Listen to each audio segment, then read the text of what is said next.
नाटकाची तालीम चालली होती. तू त्या नाटकाचा हिरो आहेस वाटतं. पण अजून एक भूमिका शिकलो नाही. तिसऱ्या अंकात हिरो करून भरपूर मार खाणाऱ्या खलनायकाची. तुझं हे बोलणं न कळण्या इतका बुद्धू नाही मी. साऱ्या गावाच्या उचापती केली फिरणाऱ्या तुझ्यासारख्या गुंडाला तू कोण म्हणते? मला गुंडाई सध्या देऊन तू माझा अपमान करतोस याची कल्पना आहे का तुला? याचा परिणामाची पर्वा करणारा अभय नाही बोलल्याप्रमाणे खुली घालणारे खूप पहिले. मला ठार मारण्यात आली. गेल्या महिन्यात तुम्ही श्यामाबाईला सुपारी दिली होती. श्यामाबाईला सुपारी दिलेली होती. कारण तेव्हापासून माझी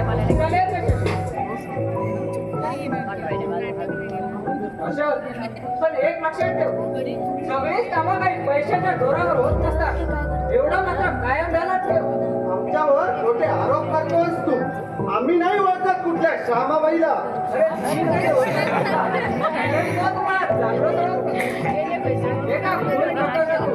तुमची आणि त्याची मैत्री वाढली. बकवास करू नको, नाही तर मी हे राजेशला सांगेन. मग तो तुझी हाड नरम केल्याशिवाय राहणार नाही. अरे माझे हाड नरम करायला ही काय अशी लेची नाही. वयाच्या 16व्या वर्षापासून कराटेचा ट्रेनिंग घेऊन चांगली मजबूत बनवली. तेव्हा त्या राजेश नावाच्या खोट्या गुंडाला मी घाबरे. असं का वाटतं तुला? तू राजेशला भुरटा गुंड म्हणतोस. ज्याला पाहतात भले भले बदमाश टरकतात. त्याची अशी निर्मस्तना केलेली मी तरी सहन करून देणार नाही. अरे कोण सांगतो तुला गुंडगिरी करायला सुद्धा जन्मजात वारसा असा वाटतो. तुमच्यासारख्या येड्या गमायचं भाग नाही ते. मी असं म्हणतो, पण जाऊन सांग तुझ्या राजेशाला. अरे सांग म्हणजे काय? सांगणारच आहे. अरे जरूर सांग. जाताना वाटल्यास ढोल वाजंत्री घेऊन जा.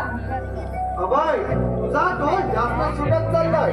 तू राजेशच्या बहिणीवर प्रेम करतोस म्हणून तो तुझ्यावर दूर धरून आहे. आणि जर मी हे त्याला सांगितलं त्याच्या अंगाचा भडका अजून उडणार. जर भडका जास्त दुराला तर मला फोन कर. बंबईवाल्यांना फुकटात पाठवण्याची व्यवस्था करेन मी. समजलं? हो समजलं. तू उद्याचं मरण आजवर ओढून घेतोय एवढं लक्षात ठेव. आता तू तुझी कशी सुटका करणार आहे तेच पाहणार आहे.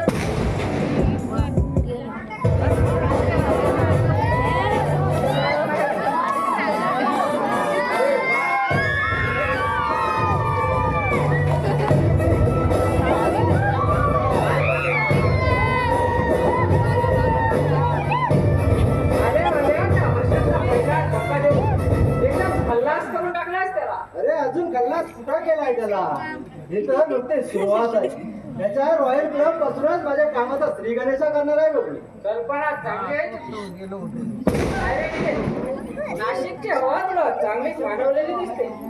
पूर्वीच्या बोरसवाडा निलेशच्या जागी बड्या व्यक्तिमत्वाचा इन्स्पेक्टर शकतोयस तू. अरे ते माझ्या अंगावरील ड्रेसमुळे तुला तसं वाटतंय. मुळेच नाही. वाटल्यास तू संगीतालाच विचार. सुरुवातीला ती सुद्धा ओळखणार नाही तुला. असं होय? काय रे? अशी काय बात आहेस माझ्याकडे? अगं मी तुझा भाऊ निलेश.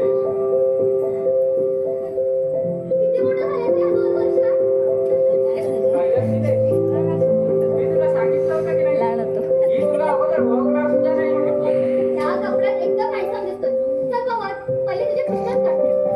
अगं तायडे असं काय करते? अगं दृष्ट काढायला मी काय आता लहान राहिलोय का? अरे दुसऱ्या कुणाची लागणी आली ना, हिची तरी पहिली दृष्ट लागेल तुला. माझी मुळीच लागणार नाही. आणि आपल्या माणसांना आपल्या माणसाची भेट कधीच लागत नाही. बरं तर निलेश, मी निघतो आता. नंतर थोड्या वेळाने येऊन भेट मला ऑफिसला. एका महत्वाच्या विषयावर बोलायचं आहे तुझ्याशी. येऊन भेटतो तुला मी. ओके. तायडे, बापू कसे आहेत ना? बरे, आज झोपले. उठवू का त्यांना? नको, आराम करू दे त्यांना. मी पोलीस स्टेशनवर जाऊन येतो. नंतर भेटेल मी त्यांना. अरे पण चहा तरी घेऊन जा. येतो थोड्या वेळात. आणि राजेश दादा? त्या स्वभावात काहीच बदल नाही झाले. आता कळलंच तुला. तो कसा बदलणार नाही तेच पाहणार का